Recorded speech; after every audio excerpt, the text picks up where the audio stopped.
Warahmatullahi wabarakatuh. Alhamdulillah wassalatu wassalamu ala Rasulillah.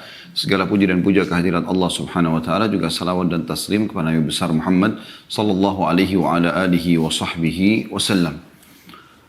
Baik, melanjutkan bahasan kita Sahih Hadis Qudsi, dan tentu ini ditulis oleh Syekh Mustafa Al-Adawi, dan kita sudah membahas asal penulisan atau perintah penulisan dan persaksian, yaitu hadis nomor 124 dari awal kita belajar ya. Dan hadis ini berbicara tentang awal penciptaan Adam alaihissalam, bagaimana beliau bersin, lalu kemudian dijawab oleh Allah Subhanahu wa taala pada saat dia mengatakan alhamdulillah.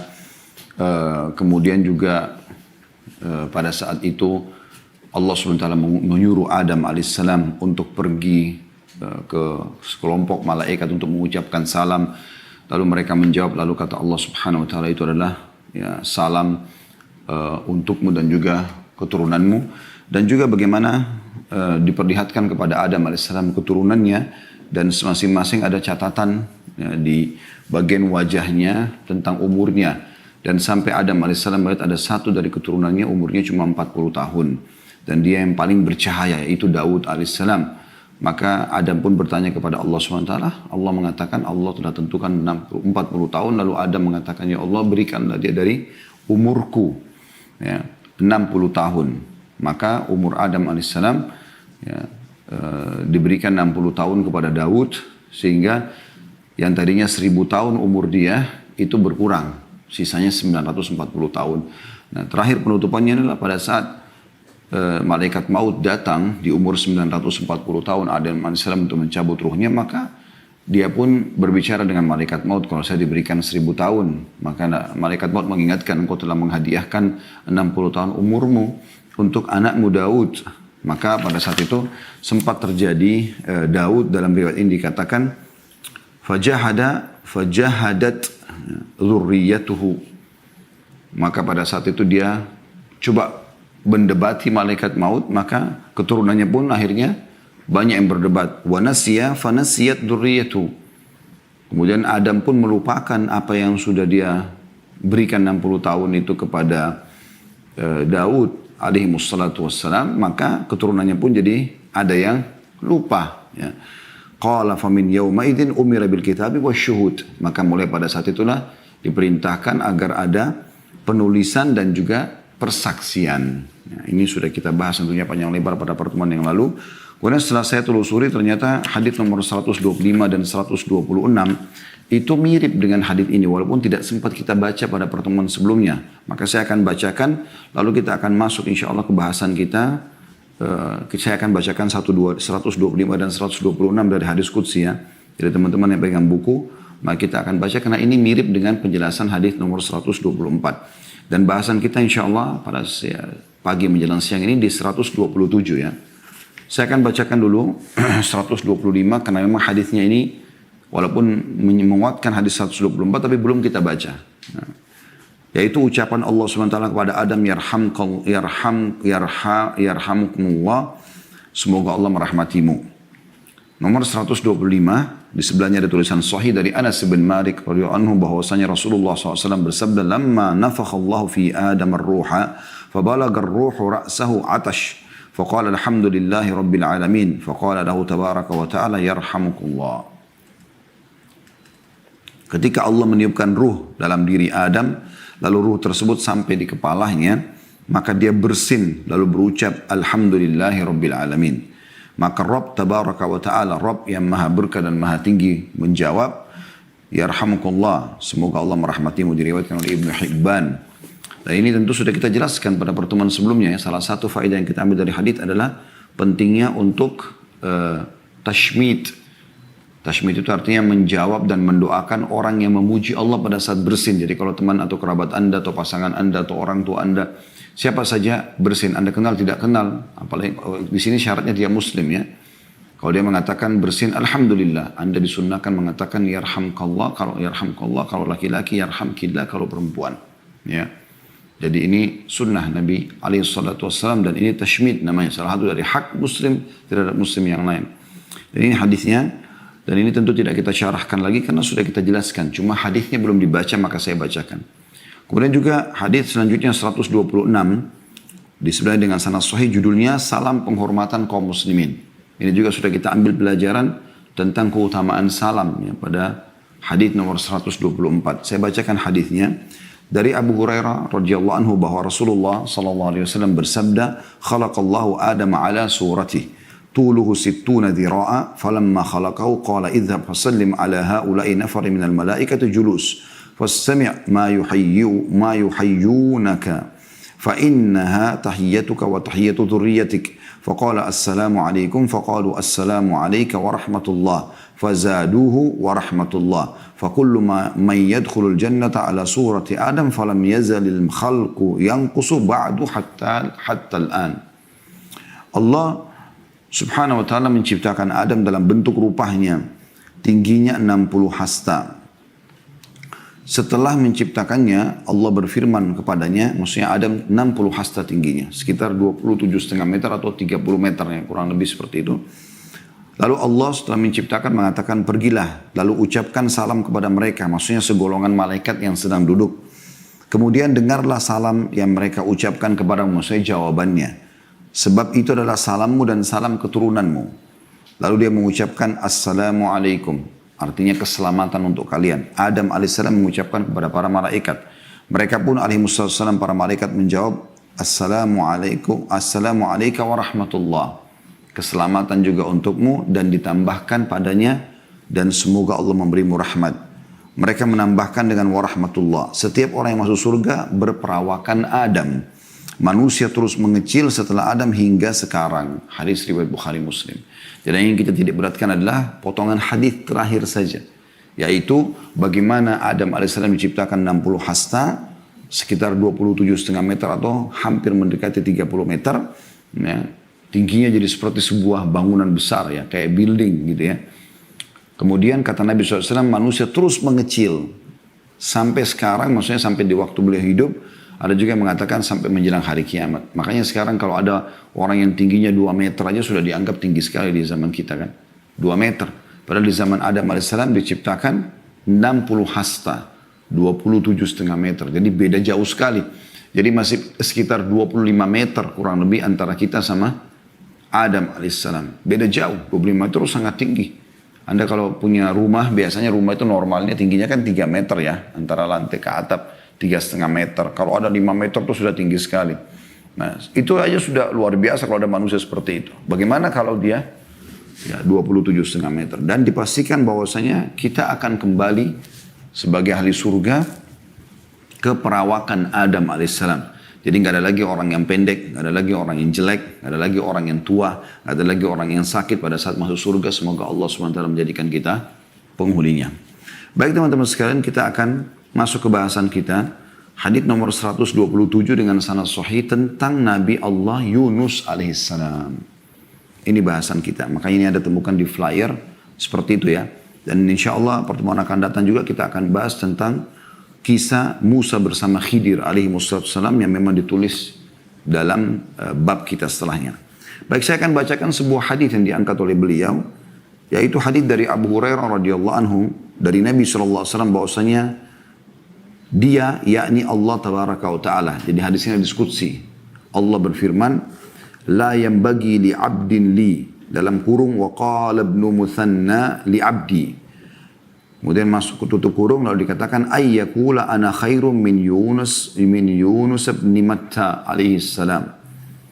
Tidak patut bagi hamba milikku kata Allah. Lalu dalam kurung Ibnul Muthanna mengatakan, maksudnya perawi hadis yang menukil dalam sanad hadis dari Abu Hurairah mengatakan bagi hambaku. Jadi bisa ada dua riwayat li abdin li au li abdi. Hamba milikku atau hambaku kata Allah SWT. Tidak layak bagi hambaku yang mengatakan aku lebih baik daripada Yunus bin Matta alaihi salatu wassalam.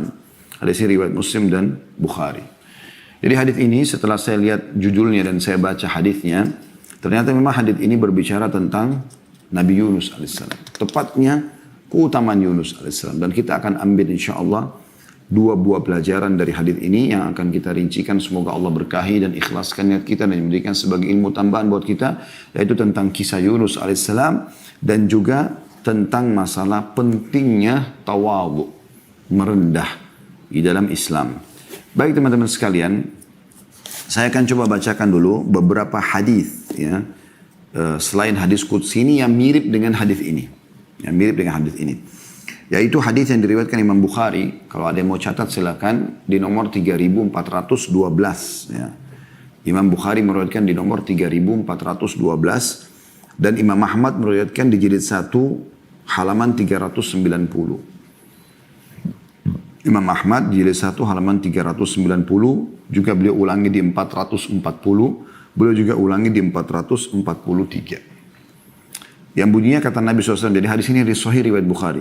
La yanbaghi li 'abdin an yaqul ana khairu min Yunus bin Matta. Tidak layak dan tidak boleh sebenarnya bagi seorang hamba mengatakan aku lebih baik daripada Yunus bin Matta. Ya, Nabi Yunus AS sama ayahnya Matta.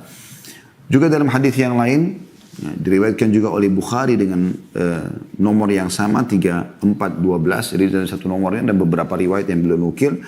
Namun ini juga diriwayatkan oleh Imam Muslim di nomor 2377. Dan Imam Ahmad mengulangi hadis ini di banyak sekali ya, di halaman-halaman musnad beliau, di jilid 1 halaman 242, 245, 292, 342, 348, dan juga Abu Daud sebutkan di nomor 4669. Intinya diriwayatkan oleh Bukhari, Muslim, dan Imam Ahmad juga Abu Daud. Sabda Nabi SAW, ma yanbaghi li 'abdin an yaqula inni khairum min Yunus bin Matta. Tidak layak bagi seorang hamba mengatakan aku lebih baik daripada Yunus bin Matta. Jadi ini lafaz-lafaz riwayat ya. Abu Hurairah menukil, ini kebetulan saya ambil dari Sahih kisah Nabi, kisah Al-Anbiya, dan ini diambil dari kitab Sahih Bukhari tentang perkataan permasalahan ini ya. Abu Hurairah meriwayatkan bahwa seorang muslim menampar seorang Yahudi dan yang mengatakan Yahudi ini tidak demi zat yang telah memilih Musa atas semua manusia. Maka karena kejadian itu Nabi SAW menyebutkan hadis di atas. Tidak layak bagi seorang hamba mengatakan bahwasanya aku lebih baik daripada Yunus bin Matta. Dan ini pernyataan yang luar biasa ya. Bagaimana harusnya seseorang memahami masalah ini. Nanti kan kita jelaskan di sini. Kemudian Imam Bukhari berkata, dan aku tidak mengatakan bahwa ada seseorang yang lebih baik daripada Yunus bin Matta. Hadis riwayat Bukhari di nomor yang tadi sama, kurang lebih 4 nomor setelahnya, 34, 16. Dan Muslim juga meriwayatkan di 2376. Baik teman-teman sekalian, hadis ini menyebutkan kepada kita tentang keutamaan Nabi Yunus alaihissalam. Bagaimana beliau alaihissalatu wassalam memiliki kedudukan yang sangat tinggi di sisi Allah subhanahu wa ta'ala. Sampai-sampai tadi ada orang Yahudi mengatakan Musa ya, di atas atau dipilih atas semua manusia. Maka Nabi SAW malah menjawab mengatakan tidak layak seorang hamba mengatakan aku lebih baik daripada Yunus bin Matta. Artinya para nabi-nabi pun tidak boleh mengucapkan itu ya, satu sama yang lain. Kemudian juga apalagi kalau hamba-hamba biasa selain para nabi. Lalu kemudian jadi pertanyaan, kenapa Yunus bin Matta yang diberikan sebagai rujukan di sini? Karena memang beliau punya kisah sebenarnya. Kisah Nabi Yunus alaihissalam ini, beliau diutus oleh Allah subhanahu wa ta'ala ke negeri Nainawah namanya di wilayah Irak ya. Kalau sekarang di utara Jazirah Arab ya, di ujung Arab Saudi perbatasan dengan Irak ya. Tentu wilayah ini masuk dalam berpenduduk di waktu-waktu kita sekarang. Namun tepatnya di mana titiknya mereka itu masih butuh penelusuran lebih jauh ya. Intinya pada saat itu mereka menyembah berhala. Lalu kemudian Allah subhanahu wa ta'ala mengutus Yunus alaihissalam bukan dari wilayah mereka, datang mendakwahi mereka. Terus saja Yunus alaihissalam mendakwahi mereka agar jangan menyembah berhala, jangan berbuat syirik. Namun mereka menolak dakwah Nabi Yunus alaihissalam. Sampai akhirnya Nabi Yunus memohon kepada Allah subhanahu wa ta'ala agar dipindahkan lokasi dakwah. Jangan orang ini menolak gitu. Ya. Kemudian mengancam mereka sambil mengatakan, kalau kalian tidak meninggalkan penyembahan berhala ini dan tidak beriman kepada Allah SWT, akan datang siksaan Allah dalam 3 hari ini. Sambil menunggu izin dari Allah Subhanahu wa taala, Nabi Yunus mengambil inisiatif untuk meninggalkan wilayah Nainawah, dan sudah menjadi sebuah peraturan dari Allah Subhanahu wa taala kepada para nabi-nabi, mereka tidak boleh meninggalkan lokasi walaupun mereka sampai dibunuh. Kasus Nabi Yahya alaihissalam yang dibunuh oleh kaumnya sendiri, gitu kan? Jadi memang mereka membunuh, bahkan di antara Bani Israel banyak yang membunuh nabi-nabi mereka walaupun tidak semua disebutkan namanya. Tapi yang paling nyata adalah kisah Yahya alaihissalam. Ya, sebuah mukjizat Allah SWT kepada ayahnya Zakaria yang sudah sangat tua 100 tahun, lalu kemudian memiliki anak Yahya yang Allah jadikan sebagai nabi. Mereka bunuh. Intinya teman-teman sekalian, Nabi Yunus alaihissalam ini meninggalkan wilayah itu. Meninggalkan wilayah Nainawah dengan niat baik sebenarnya. Dia ingin mencari lokasi dakwah yang baru sambil menunggu wahyu turun. Maka karena itu Allah Subhanahu wa taala menghukumnya walaupun dia niatnya baik. Maka dia pun jalan naik di atas sebuah kapal. Akhirnya kapal itu dihantam dengan ombak yang besar, dan pada saat ombak itu menggoyangkan kapal tersebut, maka kapten kapalnya mengatakan kita harus mengurangi beban di kapal. Lalu dibuang-buangilah barang, ternyata masih belum bisa juga. Akhirnya diundilah nama siapa kira-kira di antara mereka yang akan turun dari kapal. Ya. Tepatnya pada saat itu memang di tengah lautan, mereka harus mengurangi beban, gitu kan. Maka mereka mengundi, ternyata dalam undian itu Yunus alaihissalam ya, yang keluar namanya, karena semua nama penumpang ditulis di atas sebuah kayu atau batu, kemudian diundi, diacak, keluar nama Nabi Yunus. Yang kedua juga begitu, yang ketiga juga begitu. Akhirnya setiap kali keluar nama Nabi Yunus, mereka mengatakan salah satunya, kami tahu ini Nabi Allah, mungkin ya, coba ulangi, kalau ada selain dari dia kita akan coba ya. Karena mereka juga mendengar Nabi Yunus alaihissalam di lokasi Nainawah, gitu kan. Tapi memang perlu kita garis bawahi teman-teman sekalian, nabi-nabi sebelum Nabi Muhammad SAW diutus khusus untuk kaumnya. Khusus untuk kaumnya. Ya, jadinya dia kalau berdakwah di Nainawah, Nabi Yunus tidak punya kewajiban untuk berdakwah di lokasi lain. Ya, satu-satunya nabi dan rasul yang Allah utus untuk seluruh alam semesta hanya Muhammad alaihi wassalatu wassalam. Hanya Nabi Muhammad SAW. Ini nabi yang paling mulia, yang Allah mengatakan, wa ma arsalnaka ila rahmatan lil alamin. Kami tidak utus ke Muhammad kecuali rahmat bagi seluruh alam semesta, gitu kan. Jadi Nabi Yunus SAW ada yang tahu dia nabi, gitu kan. Kemudian Nabi Yunus mengatakan mungkin ini peringatan dari Allah, karena dia meninggalkan wilayah Nainawah, dia merasa bersalah, akhirnya dia pun berdiri di pinggir kapal, lalu dia loncat dengan hikmah Allah SWT. Allah mengutus kepadanya ikan besar yang masyhur, lalu menelannya. Nah, pada saat ditelan oleh ikan tersebut, ya, dengan hikmah Allah Subhanahu wa taala, dia tetap terjaga dalam perut itu dan dia memperbanyak tasbih. Ada beberapa riwayat, tapi lemah riwayat ini, bahwasanya Yunus alaihissalam mendengarkan tasbih ya, yang ya, hewan-hewan laut yang ada di situ, lalu dia bertanya, apa ini? Lalu kemudian disampaikan kepadanya oleh Allah Subhanahu wa taala melalui para malaikat, kalau itu adalah tasbihnya makhluk yang ada di laut. Maka dia pun bertasbih. Gitu kan? Dia pun bertasbih sampai akhirnya Allah SWT keluarkan dia.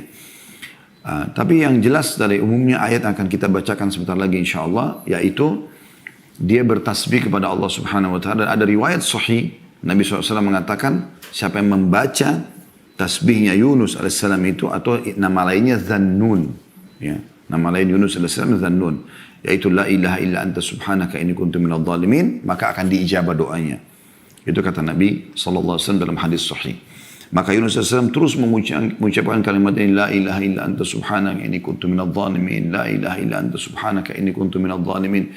Tidak Tuhan yang berhak disembah kecuali Engkau ya Allah, aku termasuk orang-orang zalim. Maksudnya betul-betul aku mengakui kesalahanku. Ya. Maka pada saat itu pun Allah Subhanahu wa taala mengizinkan dia dimuntahkan oleh ikan tersebut ke sebuah tanah yang tandus. Kemudian Allah Subhanahu wa taala mengaruniakan kepada dia ada pohon dari yaktin atau buah labu, kemudian dia memperkuat dirinya dengan buah tersebut. Ya. Ada juga beberapa athar menukil bahwasanya Allah Subhanahu Wa Taala mengaruniakan dia seekor sapi yang punya susu yang baik, lalu dia memperkuat dirinya dengan susu tersebut. Intinya pada saat itu Allah Subhanahu Wa Taala memerintahkan dia agar kembali ke Nainawah untuk mendakwahi mereka. Ya, dan disebutkan di situ dalam ayat Quran yang akan kita baca insya Allah jumlah mereka 100.000 atau lebih dari 100.000 warga atau masyarakat ya. Dan pada saat Nabi Yunus SAW meninggalkan, sementara Allah Subhanahu Wa Taala memberikan didikan kepada nabinya yang mulia ini, Yunus SAW, maka penduduk Ninawa di dalam hari-hari Nabi Yunus pergi itu, mereka kedatangan siksa Allah Subhanahu Wa Taala, dalam arti kata sudah ada tanda-tanda langit gelap, hujan turun, segala macam. Dan akhirnya sampai subhanallah mereka taubat. Pada saat mereka lagi kocar kacir, ya, mereka lagi mau melarikan diri, maka kepala suku mereka menenangkan dan akhirnya mengajak semuanya untuk bertaubat. Ya, mereka semua bertaubat kepada Allah Subhanahu Wa Taala, menyatakan beriman, maka Allah pun menghilangkan siksaan tersebut. Ya, Allah pun menghilangkan siksaan tersebut dan akhirnya mereka menyatakan beriman kepada Nabi Yunus, bahkan mereka memohon agar Allah SWT mengembalikan Yunus kepada mereka alaihi wassalatu wassalam. Intinya Yunus SAW kembali dan akhirnya mereka beriman kepadanya. Nah, di sini teman-teman sekalian, dari kisah ini kita akan coba juga kuatkan nanti dengan baca. Silakan nanti dibuka. Saya berharap teman-teman buka handphonenya, aplikasi Al-Quran maksud saya, di handphone. 3 surah ya, surah Shaffat, ada surah Anbiya dan surah Yunus. Ya, yang jelas ada 1 surah dalam Al-Quran yang Allah berikan nama Yunus alaihissalam. Dan ini pasti punya kedudukan tersendiri ya. Seperti ada surah Muhammad, ada surah Yusuf, ada surah Ibrahim ya. Ini semua ada surah Hud ya. Tidak semua nabi-nabi Allah gunakan namanya. Ada umumnya nabi-nabi seperti Sulaiman alaihissalam terkenal. Daud alaihissalam terkenal. Musa alaihissalam terkenal, tapi tidak ada nama surah untuk nama mereka. Yunus alaihissalam punya nama digunakan. Ya, Yunus. Padahal sebenarnya kalau kita lihat surah Yunus ya, itu dalam Al-Quran, nanti kita akan baca insya Allah. Hanya ada 1 ayat yang menyebutkan tentang Yunus AS di situ. Tepatnya ayatnya ke-98. Nanti kita akan baca insya Allah. Namun saya ajak teman-teman untuk membuka surah Shaffat dulu. Surah nomor 37 ayat 139 sampai 148. Saya ulangi lagi, surah Shaffat surah nomor 37 ayat 139 sampai 148. Baik, saya juga akan buka di aplikasi di handphone insya Allah. Sekali lagi ya, surah nomor 37 As-Shaffat ya. Ayatnya itu 139 kita akan baca insya Allah sampai 138. Saya akan bacakan insya Allah. A'udzubillahi minasyaitonirrajim. 139-nya surah Shaffat. Wa inna Yunusa laminal mursalin. Sesungguhnya Yunus benar-benar salah satu seorang rasul.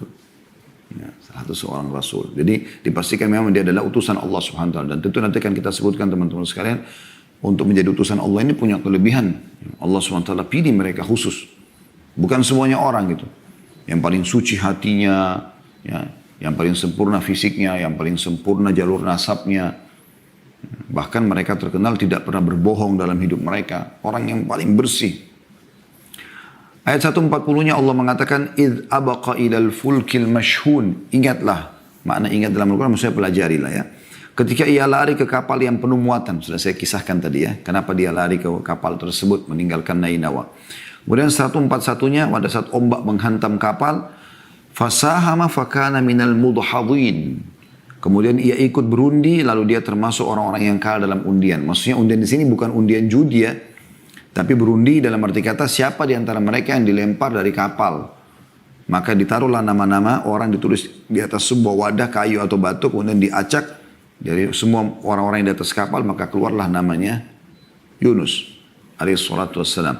142-nya faltakamahul hutu wa huwa mulim, maka ia ditelan oleh ikan besar dalam keadaan tercelah. Ya. Artinya pada saat itu dia menyadari dia harus yang loncat, maka dia pun loncat, belum sampai ke air sudah ditelan oleh ikan yang loncat langsung menelannya. Seperti itulah. Dan tercelah artinya betul-betul dia sangat lemah, tidak bisa melawan. Apa yang dia bisa lakukan di dalam ikan tersebut. Dan umumnya orang kalau sudah masuk dalam ikan seperti ini, bisa remuk tulang-tulangnya, bisa hancur semua. Bisa dikena gigi taringnya yang tajam. Gitu kan.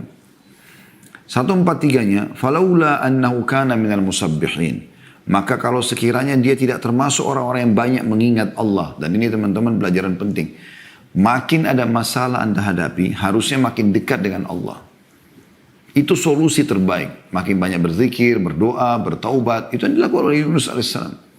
Dan ini solusi terbaik untuk mengembalikan nikmat Allah kepada kita. Karena setelah Nabi Yunus alaihissalam bukan minta agar diberikan kesehatan, ya dikeluarkan dari ikan, mulut ikan, ya, bukan itu. Atau diberikan keselamatan, dia hanya mengakui kesalahannya. Maka dengan itu Allah subhanahu wa ta'ala mengeluarkan dia dari mulut ikan tersebut. Allah sehatkan badannya, berikan dia tumbuh-tumbuhan, tadi yang saya katakan labu, kemudian juga ada sapi yang memiliki susu yang dia pernah dia minum, lalu kemudian dia kembali sementara kaumnya sudah beriman kepadanya. Kan gitu. 144-nya Allah mengatakan la labitha fi batnihi ila yaumi yub'atsun. Maka niscaya dia akan tetap ya, tinggal di perut ikan itu sampai hari berbangkit. Allah subhanahu wa ta'ala akan kekalkan dia di dalam perut ikan tersebut sampai hari kiamat. Pada saat hari kiamat ikan itu pun mati karena semua akan mati menjelang hari kiamat. Maka pada saat itu pun Yunus AS ya, baru bisa terlepas dari perut ikan. Kalau dia bukan termasuk orang yang banyak bertasbih. Dan ingat tasbihnya sudah disebutkan dalam riwayat sahih adalah kalimat la ilaha illa anta subhanaka inni kuntu minadh dhalimin. Jadi pengakuan terhadap dosa kalau dia berbuat zalim. Gitu kan. Lalu 145-nya karena dia banyak bertasbih, fanabadnahu bil arai wa huwa saqim. Kemudian kami lemparkan dia ke daerah yang tandus sedang dia dalam keadaan sakit. Gimana enggak sakit? Tentu tidak ada kejelasan tepatnya riwayat berapa lama dia di dalam perut alaihissalam di dalam perut ikan itu. Tapi jelas dalam beberapa menit saja atau ya, jam saja sudah cukup orang untuk remuk di dalam perut ikan yang besar dalam lautan, terombang-ambing di dalam situ. Ya, tidak ada yang bisa dipegangin. Belum lagi ikan itu main telan juga ikan-ikan yang lain, ya, hewan-hewan yang lain yang dia makan. Gitu kan. Dan tentu juga tidak disebutkan jenis ikannya seperti apa ya. Tentu banyak riwayat yang lemah berhubungan dengan masalahnya, tapi tidak kita bahas. Ya. Kemudian 146-nya wa ambatna alaihi syajaratan min yaqtin, lalu kami tumbuhkan pada saat kami lemparkan dia dari mulut ikan di tanah tandus tadi di padang pasir itu, dan kami tumbuhkan untuk dia sebatang pohon dari jenis labu. Ya, dan ini sudah saya jelaskan di tema kita, teman-teman bisa ikuti insyaallah di playlist YouTube ada corona dan solusinya dalam Islam. Itu kita bahas salah satu yang makanan terbaik adalah yaqtin, labu itu. Yang sudah kami praktikin waktu itu sama Akhrido jazakallah khair. Chef kami yang ada di Resto Ajwad itu untuk membuatkan ada jus labu, ya ada sup labu, itu sangat bagus diambil daripada hikmah kejadian ini tentunya. Lalu 147-nya kata Allah wa arsalnahu ila mi'ati alfin aw yazidun, dan kami utus dia kepada 100.000 orang atau lebih. Tentu khilaf di antara ulama tentang masalah apakah 100.000 ini kaumnya atau kaum yang lain. Tapi yang lebih condong ya pendapat ulama yang kami pilih adalah kepada kaumnya kembali, karena kaumnya nanti akan kita bacakan ini ada hubungannya dengan surah Yunus ya. Bagaimana Allah selamatkan kaum Yunus dari siksaan justru karena mereka juga taubat kepada Allah Subhanahu wa taala, maka Allah kembalikan Yunus kepada mereka. Kemudian 148 dikatakan fa'amanu famatta'nahum ila hin. Lalu mereka beriman. Siapa mereka? Kaumnya Nabi Yunus. Karena itu kami anugerahkan kenikmatan hidup kepada mereka hingga waktu yang tertentu. Maksudnya sampai ajal mereka datang. Ya. Sekarang coba teman-teman kita buka surah Al-Anbiya. Ya, surah nomor 21 dalam Al-Quran. Ini memang berbicara tentang nabi-nabi tentunya. Ayat 87 dan sampai 88. Jadi dua ayat saja di sini, 87 sampai 88. Tentu di sini banyak sekali ayat-ayat yang dalam surah ini bicara tentang semua hampir nabi-nabi atau mayoritas nabi-nabi disebutkan ya, dari 25 nabi yang wajib kita imani itu. Tapi di sini di ayat 87, 88, dua ayat ini khusus bicara tentang Yunus alaihissalam. Saya bacakan Al-Anbiya sekali lagi surah nomor 21 ayat 87 dan 88. A'udzu billahi minasyaitonir rajim wa dhannuni idz dhahaba mughadiban fa dhanna an lan naqdir alayhi fanada fi dhulumati an la ilaha illa anta subhanaka inni kuntu minadh dhalimin. Dan ingatlah kisah Dhannun atau Dhunnun. Ini nama lainnya Nabi Yunus alaihissalam. Dan saya sudah bilang kalau bahasa ingat dalam Al-Quran berarti pelajarilah. Ya, karena kita tidak mungkin ingat kalau kita tidak pelajari kan gitu. Ketika ia pergi dalam keadaan marah. Dia marah sama siapa? Sama kaumnya karena tidak mau beriman. Lalu ia menyangka bahwa kami tidak akan mempersempit atau menyulitkannya. Karena dia meninggalkan lokasi sebelum datang izin. Ya. Maka ia menyeru dalam keadaan sangat gelap. Di mana ini? Di perut ikan. Ya. Dia mengatakan bahwa tidak ada Tuhan selain engkau maha suci, engkau sungguhnya aku termasuk orang-orang zalim. Sudah kita jelaskan, zikir ini luar biasa. Pengakuan dosa kepada Allah itu sudah cukup menjadi penyebab kembalinya nikmat-nikmat. Ya. Lalu Allah mengatakan ayat 88-nya fastajabna lahu wa najjaynahu minal gham wa kadzalika nunjil mu'minin. Maka kami telah memperkenankan doanya dan menyelamatkannya dari kedukaan, dan demikianlah kami selamatkan orang-orang beriman. Ya, karena dia bertaubat maka Allah selamatkan dia. Yang terakhir teman-teman, kita ke surah Yunus, surah nomor 10 dalam Al-Quran, dan kita akan baca ayat 98. Nah, ini cuma satu ayat saja ya. Ini tentang bagaimana penduduk Nainawa Allah selamatkan karena beriman. Ya. Bunyinya a'udzubillahi minasyaitonirrajim falaula kanat qaryatun amanat fanafa'aha imanuha illa qauma yunus lamma amanu kashafna anhum adzabal khizyi fil hayatid dunya wa matta'nahum ila hin. Dan mengapa tidak ada penduduk satu kota yang beriman lalu imannya itu bermanfaat kepadanya selain kaum Yunus. Jadi umumnya orang-orang yang kafir seperti kaum Lut, ya, kaumnya Nabi Ibrahim, ya, Namrud, kemudian kaum Nabi Musa, Fir'aun, ya, banyak kaum-kaum yang subhanallah Allah ceritakan, kaumnya Nabi Shu'aib di Madian, kaum Nabi Saleh, ya, di Madain Saleh, mereka kufur kepada Allah SWT, tapi mereka tetap bertahan dengan kufurannya sampai hanya azabnya Allah itu menimpa mereka. Nah, kaum Nabi Yunus berbeda. Pada saat mereka sudah melihat tanda-tanda itu, mereka segera kembali kepada Allah Subhanahu wa taala pada saat itu. Maka akhirnya Allah mengatakan, tidak ada keimanan satu kota bermanfaat kecuali kaumnya Nabi Yunus. Ini satu-satunya berarti kaum yang Allah selamatkan yang tadinya akan datang azab kepada mereka. Kenapa? Karena mereka beriman, ya. Mereka taubat pada saat itu. Tak kala mereka kaum Yunus beriman, mereka langsung sujud minta kepada Allah Subhanahu wa taala agar diberikan kesempatan beriman. Maka kami hilangkan dari mereka azab yang menghinakan dalam kehidupan dunia, dan kami beri kesenangan kepada mereka sampai waktu tertentu. Dan subhanallah, ayat ini teman-teman yang menjadi saksi bahasan kenapa dinamakan surah Yunus. Ya. Karena nama Yunus alaihissalam disebutkan di sini. Walaupun ayat-ayat yang lain sudah tidak berbicara lagi tentang Yunus alaihissalam. Ya. Baik teman-teman sekalian, kita masuk ke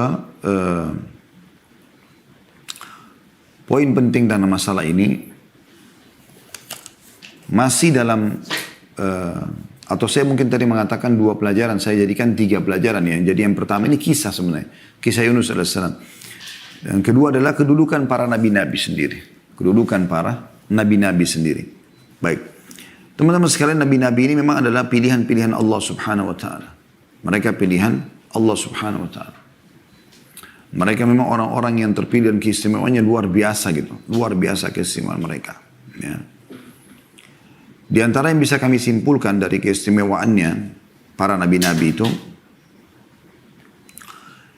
yang pertama, kalau ada yang mau catat tentu silahkan. Ya.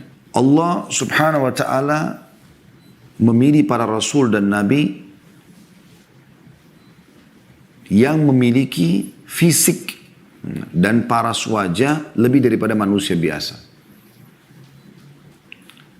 Dan Allah Subhanahu wa taala telah menggambarkan tentang kisah Yusuf alaihissalam, bagaimana dalam surah Yusuf, ya, Allah SWT menggambarkan bagaimana para wanita Mesir tertarik pada dia dengan ketampanannya sampai akhirnya memotong jari-jari mereka dan tidak sadar kalau sedang dipotong, yang dipotong adalah jari mereka.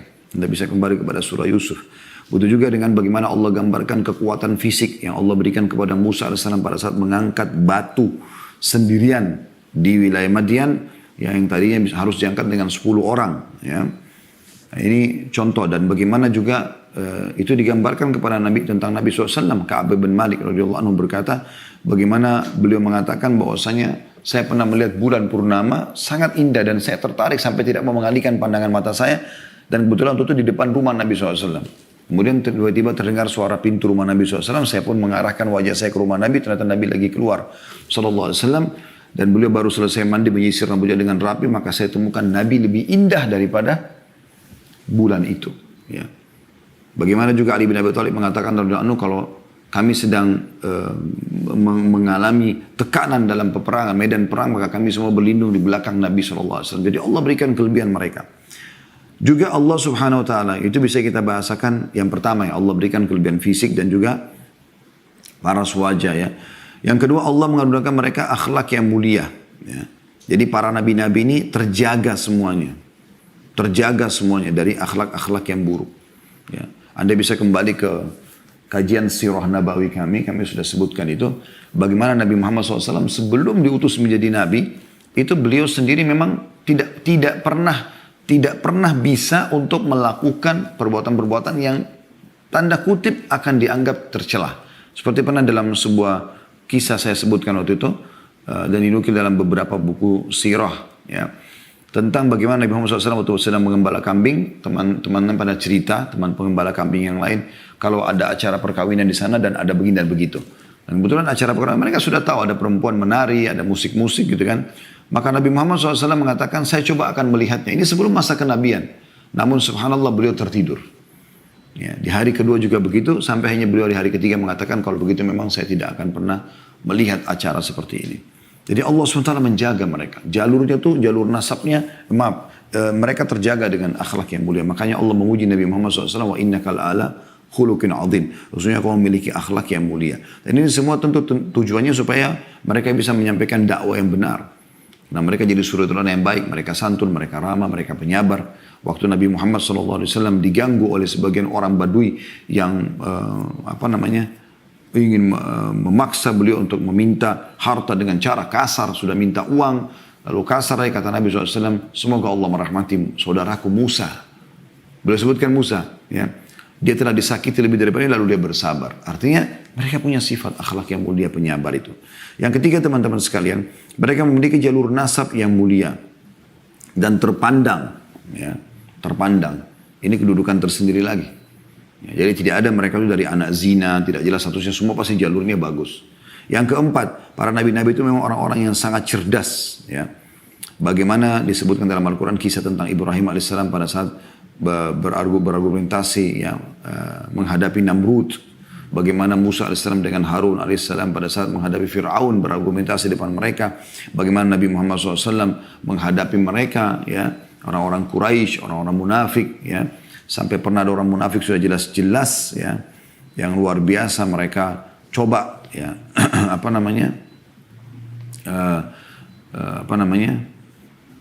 coba untuk menjelek-jelekkan Nabi SAW dan para sahabat. Ada Umar bin Khattab, ada Khalid bin Walid pernah menghembuskan pedang sambil mengatakan, ya Rasulullah izinkan saya menebas lehernya orang munafik ini. Maka kata Nabi SAW, jangan, nanti apa yang akan dikatakan orang Muhammad membunuh teman-temannya. Jadi beliau punya retorika yang luar biasa dalam menghadapi orang-orang seperti ini. Yang kelima teman-teman sekalian, para nabi-nabi diberikan wahyu dan tidak diberikan kepada manusia biasa. Nah, ini keutamaan tersendiri, ya. Yang keenam, mereka terjaga dari semua dosa-dosa. Ya.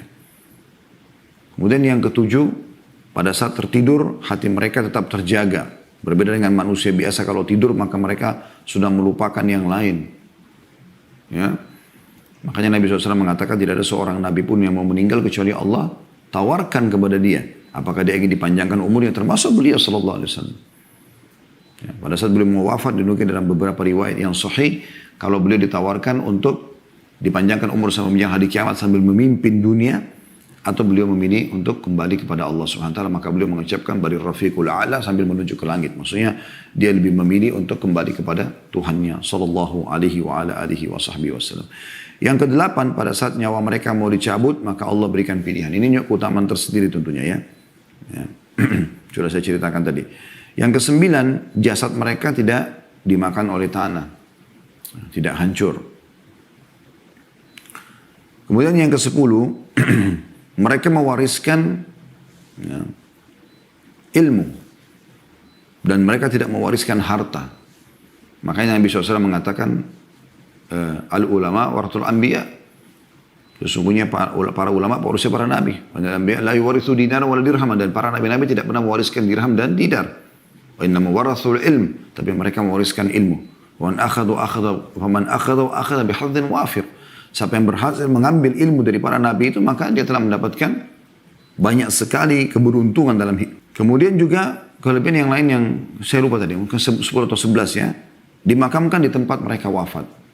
Ya, makanya Nabi SAW mengatakan, ya, tidak ada setiap nabi-nabi yang meninggal maka akan diwafatkan di tempat mereka meninggal. Makanya Nabi SAW dikubur di kamar Aisyah karena meninggal di situ. Alaihi salatu wassalam. Kemudian juga yang ke-12 ya mungkin ini. Para nabi-nabi dan rasul khusus dari kalangan laki-laki, tidak ada perempuan. Semua laki-laki.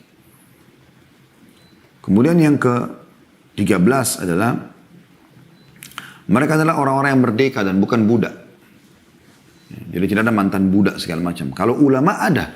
Atha bin Abi Rabah, ya, itu dari mantan budak. Bahkan para sahabat Nabi ada. Seperti Salman Al-Farisi, Bilal bin Rabah, Suhaib Ar-Rumi. Ini semua dulu bekas-bekas budak, tapi hanya mereka merdeka, gitu kan. Tapi para nabi-nabi tidak ada seperti itu. Yang ke-14, doa para nabi diijabah oleh Allah Subhanahu wa taala. Ya. Jadi doa-doa mereka mustajab. Maka Nabi SAW mengatakan semua nabi-nabi punya doa pamungkas. Dan aku simpan doaku itu untuk umatku di hari kiamat nanti. Ini luar biasa gitu kan. Oleh karena itu Nabi SAW punya kedudukan yang sangat tinggi gitu. Juga ditambahkan oleh para ulama tentang masalah mungkin yang ke-15 ya. Para nabi-nabi tidak mimpi basah. Maksudnya tidak pernah mimpi junub. Ya.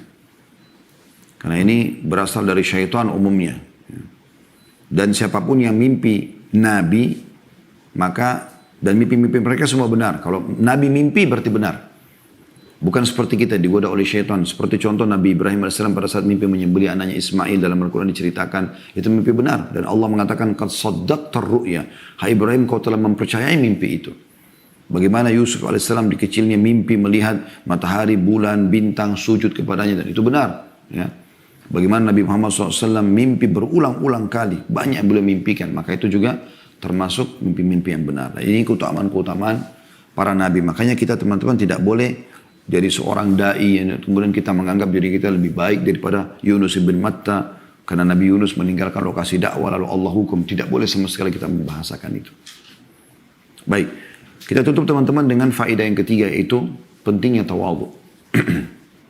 Tawadhu adalah merendah diri dan tidak menganggap remeh orang lain. Kurang begitu seperti itu kesimpulannya ya. Karena melihat waktu saya harus ringkaskan masalah ini. Punya keutamaan banyak sekali. Karena hadis ini penutupannya seperti itu. Jangan ada yang mengatakan saya lebih baik daripada Yunus ibn Matta.